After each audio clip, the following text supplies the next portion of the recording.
Mga minamahal na kapatid, 5 linggo na tayong naghahanda para sa pagdiriwang ng misteryo ng pagmamahasakit at pagkabuhay ng Panginoon.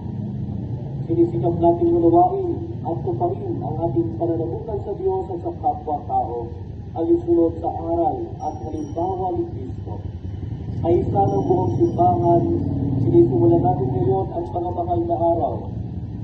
Si Kristo ay matagumpay na pumasok sa kanyang lungsod upang tuparin ang kanyang gawain bilang Mesiyas, ang mapagmamasakit, mamatay at muling mabuhay para sa ating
aming masundan at sa pamamagitan niya'y aming sapitin ang hindi magmamayo na lungsod ng Jerusalem sa kanyang pinagaharian kasama mo at ng Espiritu Santo magpa sa walang hanggan.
Tayo. Ama naming makapangyarihan, ang mga palaspas na ito ay iyong pagpalain at pabanalin upang sa aming hari sa aming masundan. Hosana sa kaitaasan. Hosana sa anak ni David. Hari ng Israel. Hosana sa kaitaasan. Pinagpala ang naparirinig ko sa ngalan ng Panginoon.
Ama naming makapangyarihan, ang mga palaspas na ito ay iyong pagpalain at pabanalin upang sa masaya naming pagbubuni sa Mesiyas na aming hari, siya'y aming masundan at sa pamamagitan niya'y aming sapitin ang hindi magmamaliw na lungsod ng Jerusalem na kanyang pinag-aharian kasama mo at ng Espiritu Santo magpa sa walang hanggan.